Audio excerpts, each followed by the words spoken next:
Hello दोस्तों, मेरा नाम मनोज है और मैं लेके आया हूँ जीके के करंट अफेयर के क्वेश्चन जो गवर्नमेंट एग्जाम में आते हैं।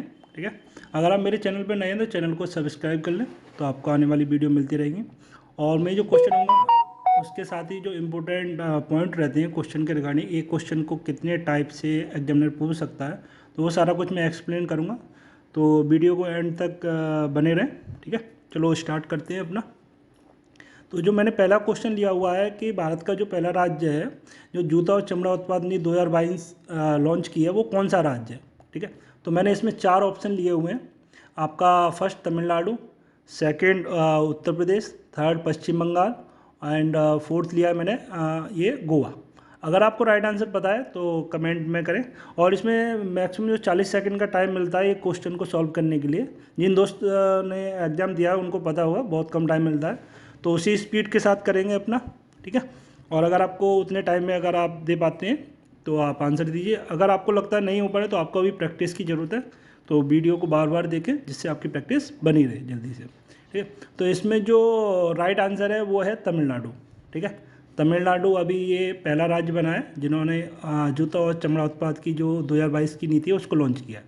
ठीक है, और इसके बारे में थोड़ा सा मैं डिटेल बता देता हूँ कि जो तमिलनाडु के जो मुख्यमंत्री हैं अभी M.K. स्टालिन, और इन्होंने इसे जो अभी ये स्कीम है मतलब इसको लॉन्च किया हुआ है। ठीक है ना, और इनका जो पर्पज़ है इसमें इनका कहना है कि इसमें कम से कम 2000 करोड़ रुपए का निवेश रहेगा। ठीक है ना, और इसको 2025 तक मतलब कम से कम 2 लाख लोगों के लिए रोज़गार पैदा करेंगे। ठीक है, जो इनका स्कीम है, क्योंकि कोई भी प्रोजेक्ट लेके आती है कोई भी गवर्नमेंट, तो वो इसी पर्पज़ से लेके आई है कि उस स्कीम से कितने लोगों को बेनिफिट हो सकता है, कितने हम रोज़गार पैदा कर सकते हैं। ठीक है, नेक्स्ट क्वेश्चन मैंने लिया है, किस स्वदेशी विमान वाहक पोत को 2 सितंबर 2022 को भारतीय नौसेना में शामिल किया जाएगा।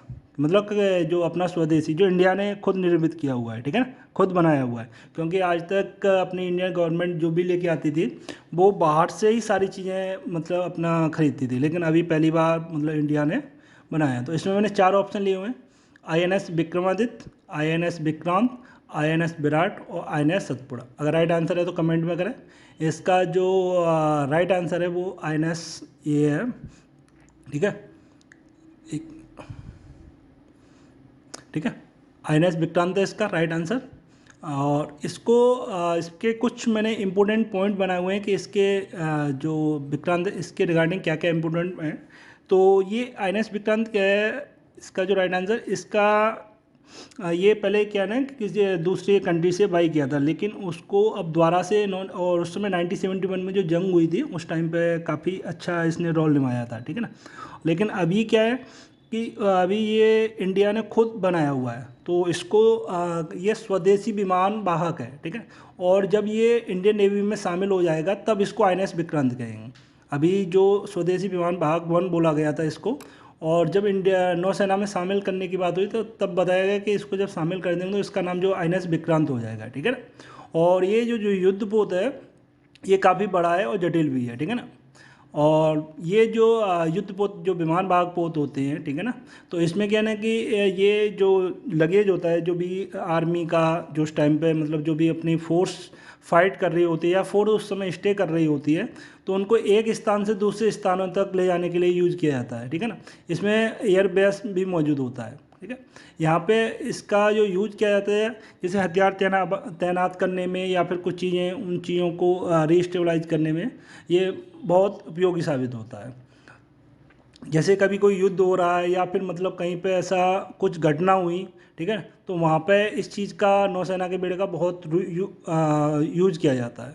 और इस जो विक्रांत ये वाला जो युद्धपोत है इसको जिस कंपनी ने बनाया है उसका नाम है Cochin shipyard limited. Cochin shipyard limited company है जिसने इस जहाज़ को बनाया हुआ है, इस जो अपना है।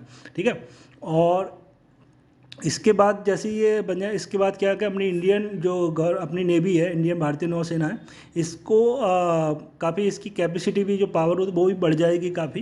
ठीक है, और इसको कुछ चुनिंदा देशों में शामिल किया गया। तो इसमें काफ़ी सारे क्वेश्चन बनते हैं। आपसे पूछा नाम इसका जो ये विमान वाहक पोत है इसका नाम पूछा जा सकता है आपको किस कंपनी ने बनाया है, आपको इस तरह से पूछा जा सकता है। या फिर ये पूछा जा सकता है कि नौसेना में शामिल होने से पहले इसको क्या बोला गया था, स्वदेशी विमान वाहक वन बोला गया था, ठीक है ना। ये सारी चीज़ें पूछा जा सकता है, ठीक है ना। जो मैंने नेक्स्ट क्वेश्चन में मैंने जो लिया हुआ है,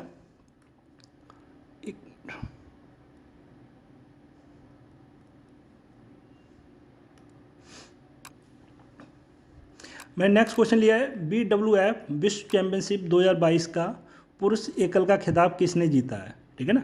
अभी जो चैंपियनशिप हुई है 2022 में, तो इसमें मतलब सिंगल भी लोग खेलते हैं, ठीक है, 1 to 1, और डबल भी हो, मतलब एक साइड 2 प्लेयर होते हैं, दोनों 2 प्लेयर होते हैं, ठीक है ना। तो इसमें ये क्वेश्चन है कि पुरुष एकल है, तो क्वेश्चन को हमेशा ध्यान रखेंगे उसमें पूछा क्या है आपसे, ठीक है ना। तो इसमें मैंने 4 ऑप्शन लिए हुए हैं। तो पहला ऑप्शन है कुलनाबुत बिटिडरसन, लीजी जिया, विक्टर एक्सेलसन, चैनलोंग। तो इसका जो राइट आंसर है वो विक्टर है, ठीक है ना। तो अपने को ध्यान रखना है, ठीक है ना। अब इसके रिगार्डिंग मैं कुछ चीज़ें आपको बता देता हूँ कि विक्टर एक्सेलसन क्या थे। ये विक्टर एक्सेलसन जो हैं वो डेनमार्क के रहने वाले हैं, ठीक है ना। ये आपसे पूछा जा सकता है कि किस कंट्री से बिलोंग करते हैं। और इन्होंने अभी थाईलैंड, जो इनके जो अपोजिट प्लेयर थे वो कुनलावुत बिटरसन थे, ठीक है ना। और वो किस कंट्री के थे, वो थाईलैंड के थे, ठीक है। उनको जो पॉइंटों से हराया 21-5, 21-16, मतलब जो पॉइंट करते हैं इतने पॉइंट से इन्होंने हराया हुआ है, ठीक है ना। तो ये क्वेश्चन बन सकते हैं आपसे, काफ़ी इंपॉर्टेंट क्वेश्चन है, आपसे पूछा सकता है इसके बारे में। तो डेनमार्क के हैं विक्टर एक्सेलसन, और थाईलैंड के जो अपोजिट प्लेयर हैं वो है कुनलाबुत, ठीक है। और इन्होंने ये BWF विश्व चैंपियनशिप 2022 में इन्होंने ये एकल खिताब अपने नाम में किया है, ठीक है ना। जो चैंपियनशिप, ऐसा पूछा जा सकता है आपसे कि विक्टर एक्सेलसन का नाम दे दिया और आपको इस चैंपियनशिप के बारे में पूछा जाए, तो BWF विश्व चैंपियनशिप 2022 है, ठीक है ना। BWF पूछा जा सकता है आपको। और इसके साथ ही कि जब इन्होंने ये चैंपियनशिप जीत ली, इसके साथ ही अब तक इन्होंने काफ़ी मतलब अपने नाम में काफ़ी रिकॉर्ड किए हैं, जैसे ओलंपिक, विश्व championship, BWF world tour final, और 3 सुपर 1000 खिताब अपने नाम कर चुके हैं। इतने सारे इन्होंने जीते हुए हैं प्राइज, ठीक है ना। और इन्होंने 2017 में ग्लासगो विश्व खिताब का भी दावेदारी की थी आपको, ठीक है ना। तो इसमें काफ़ी सारे क्वेश्चन बन रहे हैं आपके, तो अपना ध्यान रख, इस चीज़ पॉइंटों को ध्यान रखें, जो मैंने मेन पॉइंट आपको बताए हुए हैं, ठीक है ना। काफ़ी इंपॉर्टेंट क्वेश्चन है। और अगर चैनल को अभी सब्सक्राइब नहीं, सब्सक्राइब कर लें, जिससे मेरी आने वाली जो वीडियो है वो आपको तुरंत मिल सके, ठीक है ना। नेक्स्ट क्वेश्चन में लिया हुआ है, भारतीय खनिज और धातु उद्योग पर अंतर्राष्ट्रीय सम्मेलन किस शहर में आयोजित किया गया है, ठीक है ना। तो मैंने इसमें 4 ऑप्शन लिए हुए हैं, अगर आपको राइट आंसर पता है तो बताइए। चंडीगढ़, कोलकाता, न्यू दिल्ली, लखनऊ। इसका जो राइट आंसर है वो न्यू दिल्ली है। तो न्यू दिल्ली में अभी एक फंक्शन हुआ था, ठीक है। तो वहाँ पे इस जो धातु उद्योग है अंतर्राष्ट्रीय सम्मेलन, तो वो नई दिल्ली में हुआ था, अभी वहीं पे फंक्शन हुआ है। तो इसमें क्या ना, इसके इंपॉर्टेंट पॉइंट है वो मैं बता देता हूँ कि जो इंडिया की सबसे बड़ी जो कंपनी है, ठीक है ना, वो एक NMDC है और एक FICCI है, ठीक है। ये एक मिनट, NMDC और FICCI, ये 2 कंपनियाँ हैं, ठीक है ना। ये क्या करती हैं, ये जो अपने खनिज उत्पाद होते हैं, ठीक है ना, तो उनको निकालती है, मतलब जैसे ज़मीन में खुदाई करी जाती है ना, खदान वगैरह थे, तो उसका ये काम करती हैं। जितने भी अपने लोहा या इस्पात के रिगार्डिंग जो भी इनका मटेरियल होता है उसकी खुदाई करती हैं। अब जैसे कोई फंक्शन होता है उसकी एक थीम भी होती है, ठीक है। हमेशा ध्यान रखना कि कोई भी फंक्शन होता है तो उसकी एक थीम रखी जाती है। तो इसकी जो थीम रखी गई है वो रखी है ट्रांजिशन टूवर्ड्स 2030 एंड विजन 2047, ठीक है। तो आपसे एक क्वेश्चन, ये काफ़ी इंपॉर्टेंट क्वेश्चन इसमें आपसे पूछा जा सकता है कि ये कंपनियों का नाम पूछा सकता है कि आपको ये जो 2 कंपनियाँ वो कौन सी थी, ठीक है ना। ऑप्शन आपको ये 2-2 करके आपको दे दे, कपल बना के दे दे। तो आपको ध्यान रखना है NMDC और FICCI। इसकी थीम के बारे में पूछा सकता है कि आप इसकी जो फंक्शन हुआ इसकी थीम क्या थी, तो ट्रांजिशन टूवर्ड्स 2030 एंड विजन 2047। अब ये जो फंक्शन हुआ है वो किस डेट को हुआ है, 23 और 24 अगस्त को हुआ है। कहाँ पे हुआ है, नई दिल्ली में, ठीक है ना।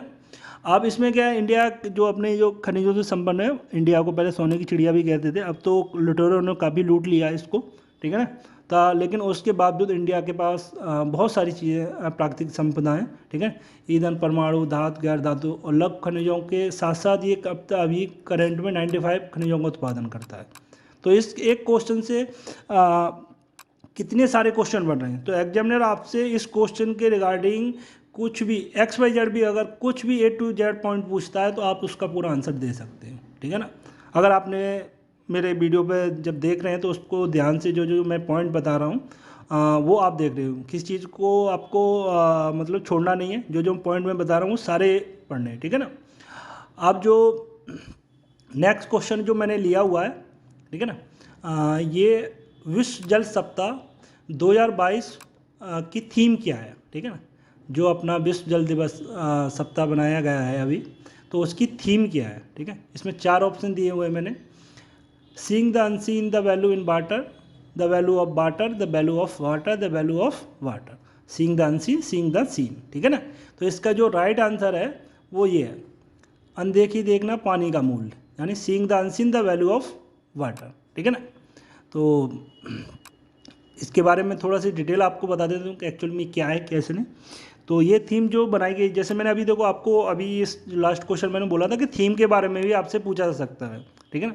तो इस तरह के क्वेश्चन आते हैं एग्जाम में, तो थोड़ा सा ध्यान देने की ज़रूरत है। जो जो मैं पॉइंट बता रहा हूँ बहुत इंपॉर्टेंट पॉइंट मैंने सेलेक्ट किए हैं जो अक्सर गवर्नमेंट एग्जाम में पूछे जाते हैं कि उनका किस तरह का एक क्वेश्चन का प्रारूप होता है।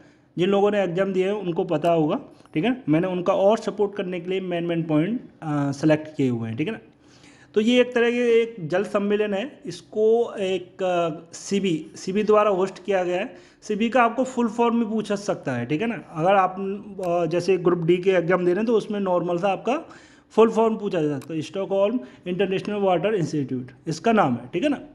और ये जो जल सप्ताह जो बनाया जा रहा है, जैसे किसी ऑर्गेनाइजेशन के द्वारा ही कोई भी फंक्शन किया जाता है, तो एक ऑर्गेनाइजेशन होती है तो उसके द्वारा ही वो ऑर्गेनाइज किया जाता है। तो स्टॉकहोम में आयोजित किया जा रहा है, कहाँ पे किया जा रहा है, स्टॉकहोम में, ठीक है ना। और इसको जो फर्स्ट टाइम जो आयोजित किया गया था वो 1991 में किया गया था, ये मैंने पॉइंट किया 1991 में, ठीक है। और अभी जो 2022 में जो मनाया जा रहा है वो 23 अगस्त से लेकर 1 सितंबर के बीच में मनाया जा रहा है, ठीक है। तो आपको ये काफ़ी इंपॉर्टेंट पॉइंट है इसमें कि ये सीबी क्या है, सीबी का फुल फॉर्म क्या है आपको, ठीक है। ये वर्ल्ड वाटर है, ये कहाँ पर आयोजित किया जा रहा है, स्टॉकहोम में किया जा रहा है। पहली बार आपको ये जब आयोजित हुआ था किस सन में हुआ था, तो 1991 रहेगा आपका। अभी करंट में जो मनाया जा रहा है वो किस डेट से मनाया जा रहा है, 23 अगस्त से 1 सितंबर के लिए, ठीक है। अब मैंने आपसे अभी कुछ देर पहले भी मैंने बताया था फिर दोबारा कि कोई फंक्शन होता है तो उसकी एक थीम होती है और थीम के कुछ पॉइंट होते हैं। तो इसमें इसकी जो थीम है उसके 3 पॉइंट रखे गए, जलवायु परिवर्तन और प्रकृति में जल का महत्व, लोगों के बीच और विकास में पानी का मूल्य, और पानी का आर्थिक मूल्य और वित्तीय मूल्य। तो आपसे एग्जाम में क्वेश्चन में पूछ सकता है कि इनमें से कोई एक पॉइंट दे दे, ठीक है, और उसके बारे में आपसे पूछ ले, या फिर ऐसा भी हो सकता है कि तीनों पॉइंट दे दे, एक चौथा पॉइंट और दे दे, वो कुछ अलग रहे, और आपसे बोले कि इनमें से कौन सा थीम नहीं है उस जो अपना जल सम्मेलन हुआ है, ठीक है, इसकी कौन सी थीम नहीं है। तो हमको ये ध्यान रखने पॉइंट बहुत इंपॉर्टेंट है, इससे काफ़ी कम से कम 9-10 क्वेश्चन बनते हैं इससे, ठीक है ना। तो एक क्वेश्चन से रिगार्डिंग तो कितने सारे क्वेश्चन बन रहे हैं।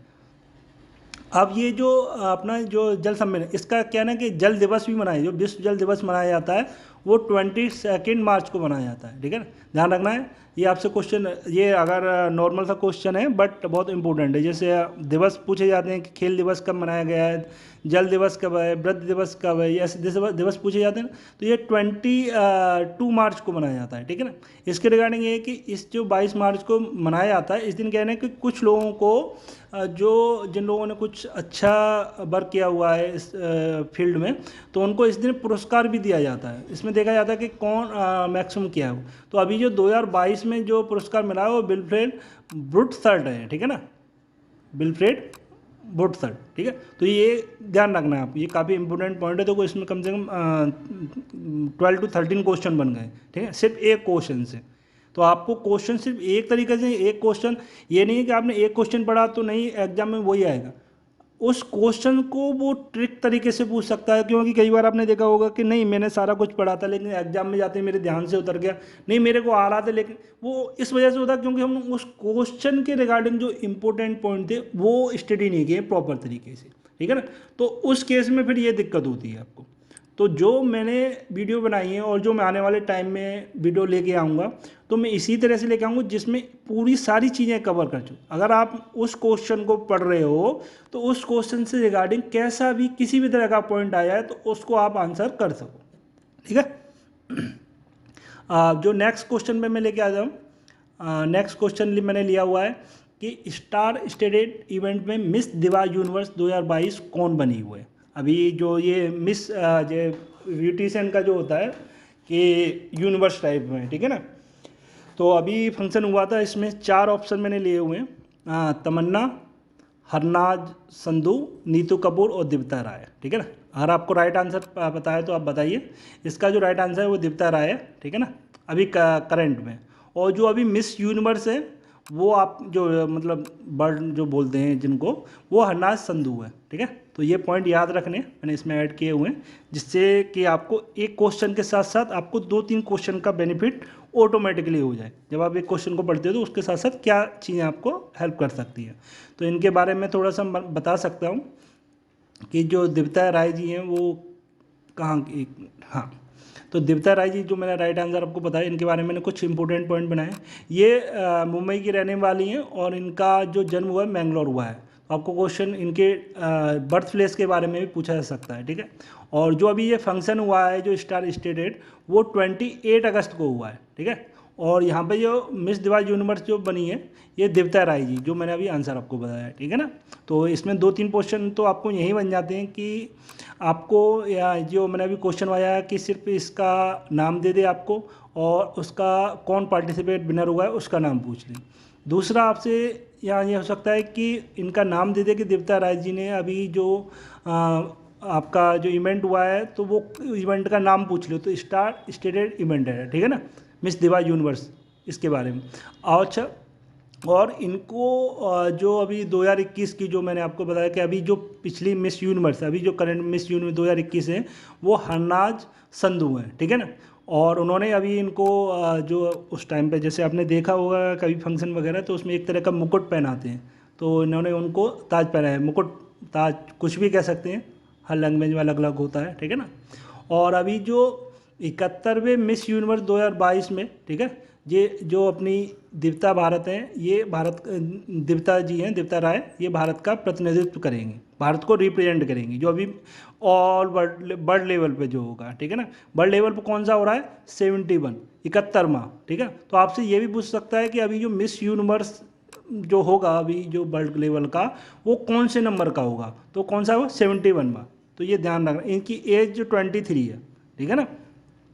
और आपको ये भी पूछा जा सकता है कि जैसे अभी मैंने जो हरनाज संधू से भी रिलेटेड यहाँ 2 क्वेश्चन बन जाते हैं कि जो अभी मिस यूनिवर्स हैं वो कौन है, हरनाज संधू हैं।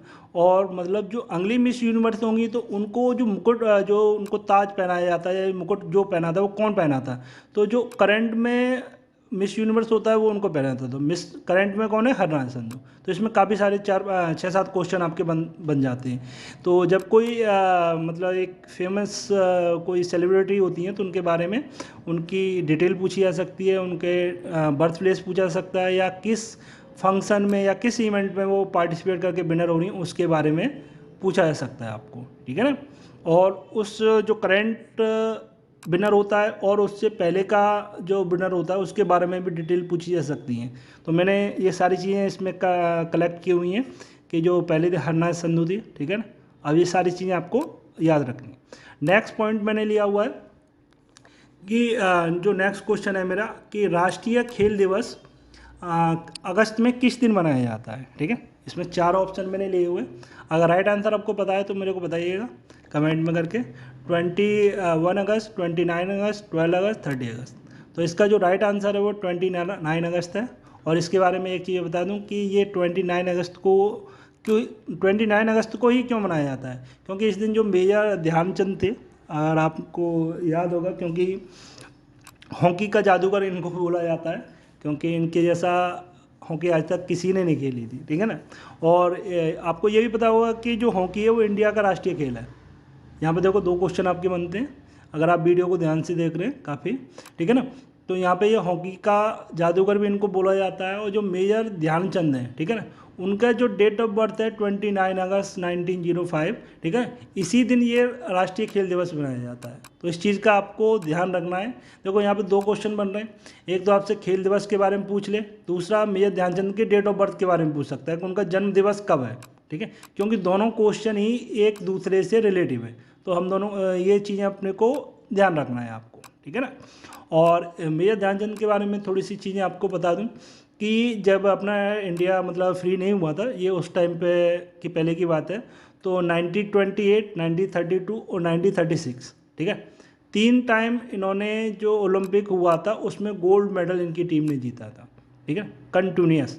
तो उस समय जो बोला जाता है कि जो हिटलर था, ठीक है, जर्मनी का जो तानाशाह था, उन्होंने मेजर ध्यानचंद को ऑफर दिया था कि वो जर्मनी शिफ्ट हो जाए, उनकी कंट्री में चले जाए इंडिया को छोड़ के, लेकिन ध्यानचंद ने मना कर दिया क्योंकि उन्होंने बोला कि नहीं, मेरा देश मेरे लिए सबसे पहले।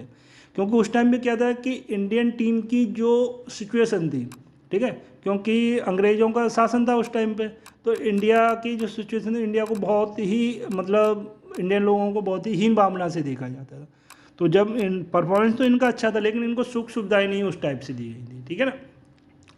और इन्होंने जो 1926 से लेकर 1949 तक, 26 के 49 तक 23 वर्षों तक इन्होंने अंतर्राष्ट्रीय स्तर पर हॉकी खेली थी, ठीक है ना।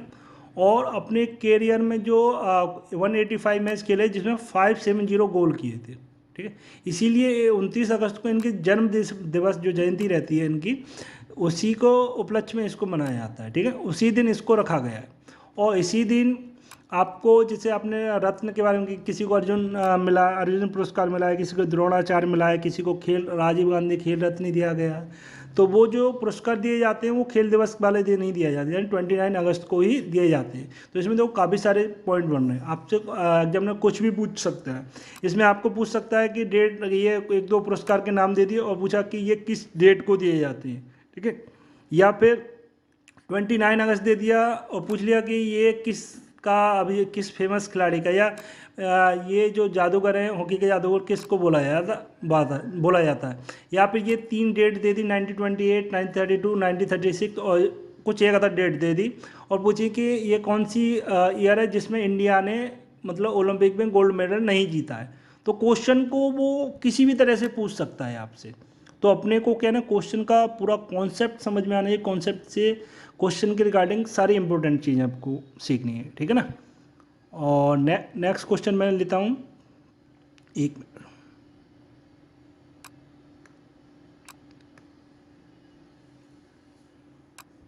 हाँ, तो मैंने जो नेक्स्ट क्वेश्चन लिया है कि 2022 लिबर्टी मेडल से किस नेता को सम्मानित किया गया है। ये वर्ल्ड लेवल के जो भी नेता होते हैं, ठीक है, पूरी दुनिया में, तो उनमें से किसी लीडर को सिलेक्ट किया जाता है और उसको ये पुरस्कार दिया जाता है।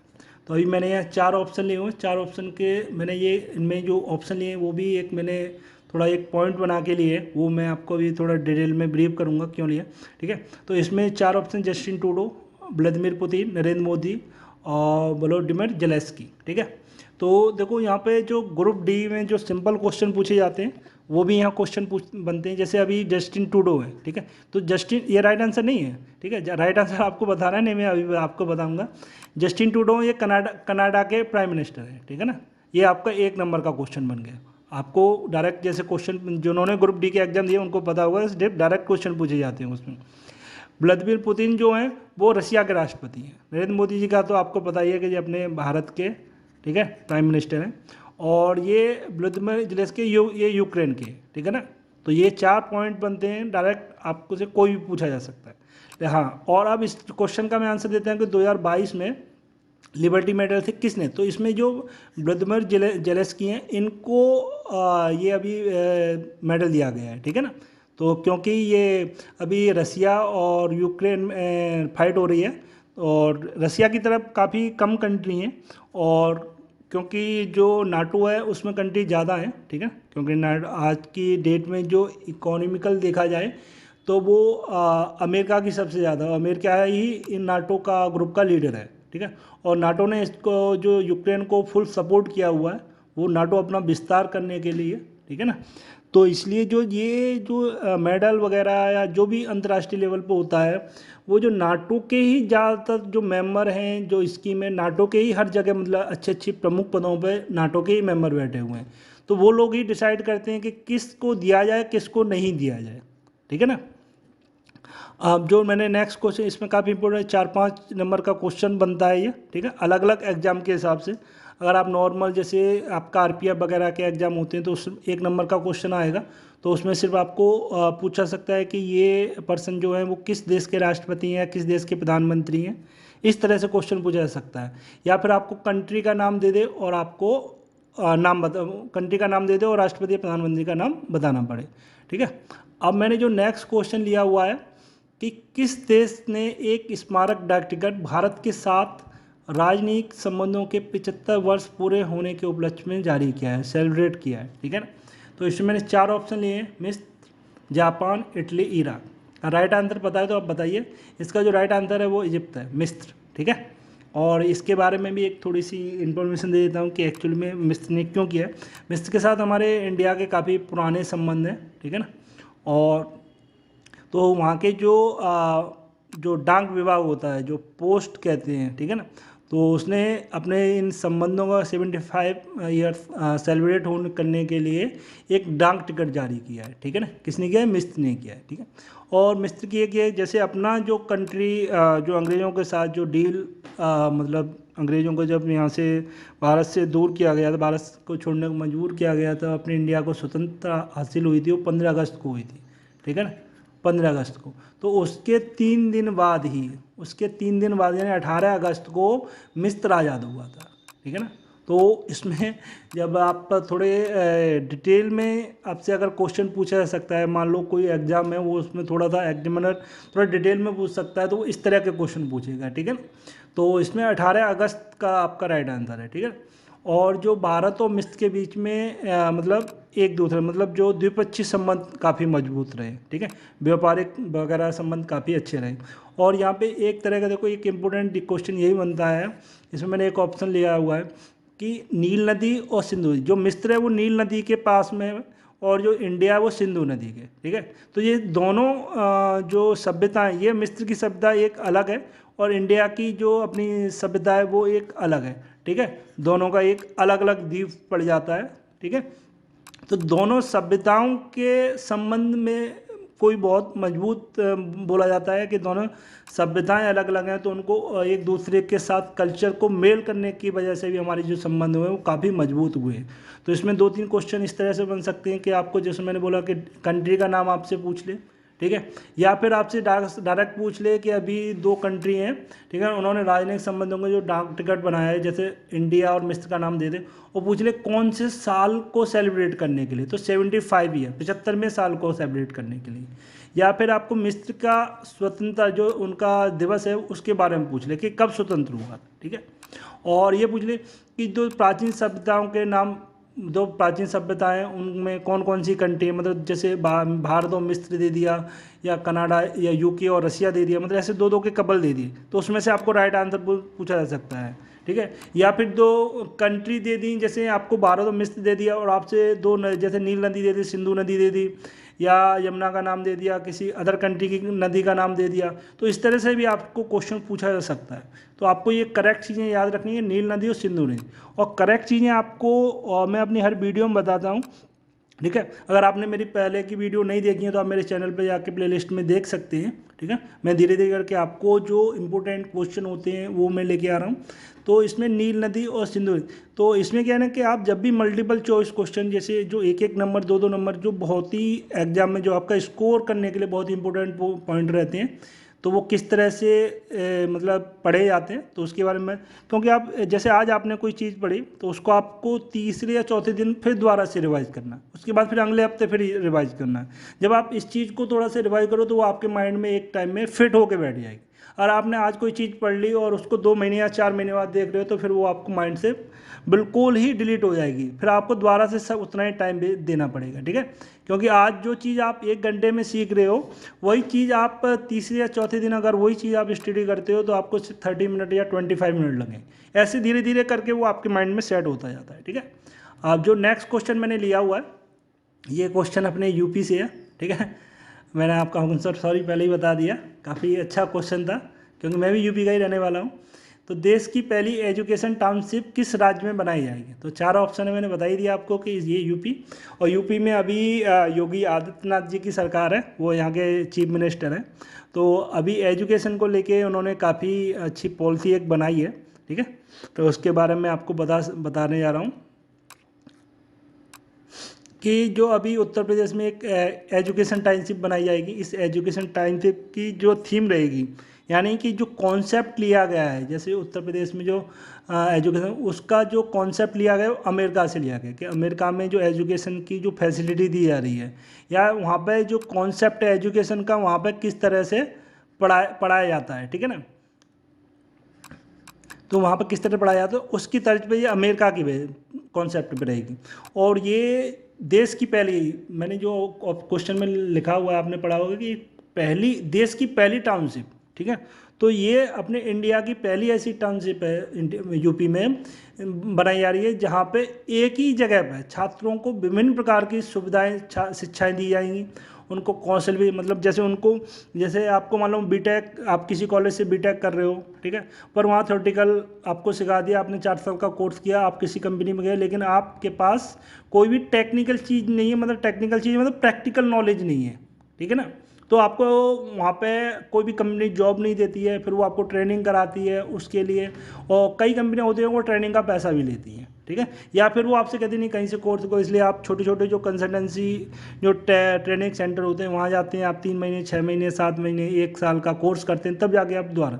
लेकिन यहाँ पे ये वाली जो टाउनशिप होगी, यहाँ पे आपको थ्योरेटिकल नॉलेज भी दी जाएगी, उसके बाद ही आपको रोजगार के लिए कौशल भी सिखाया जाएगा, आप किस फील्ड में तैयारी कर रहे हो, ठीक है। टेक्निकल, नॉन टेक्निकल दोनों चीज़ें ही यहाँ पे सिखाई जाएंगी। जैसे मान लो कि आप कोई जैसे कोई कंप्यूटर साइंस से कर रहा है, तो उसको ब्लैक चेन वगैरह सिखाया जाएगा, क्लाउड कंप्यूटिंग वगैरह सिखाया जाएगा, ठीक है। डिफरेंट डिफरेंट जावा, C++ लैंग्वेज वगैरह सिखाई। अब कोई नॉन टेक्निकल बंदा है, ठीक है, जैसे मतलब मान लो कि कोई ITI कर रहा है, ठीक है, वो इलेक्ट्रीशियन बनना चाह रहा है, तो उसको इलेक्ट्रीशियन के रिगार्डिंग बनाया, या कोई कारपेंट्री करना चाह रहा है तो उसको कारपेंट्री के रिगार्डिंग सिखाई जाएगी, ठीक है। तो यहाँ पे जो ये एक तरह से क्या कह सकते हैं, उसको एक ऑल इन वन कह सकते हैं, ठीक है, कि सारी चीज़ें एक जगह पे कलेक्ट करना, ठीक है ना।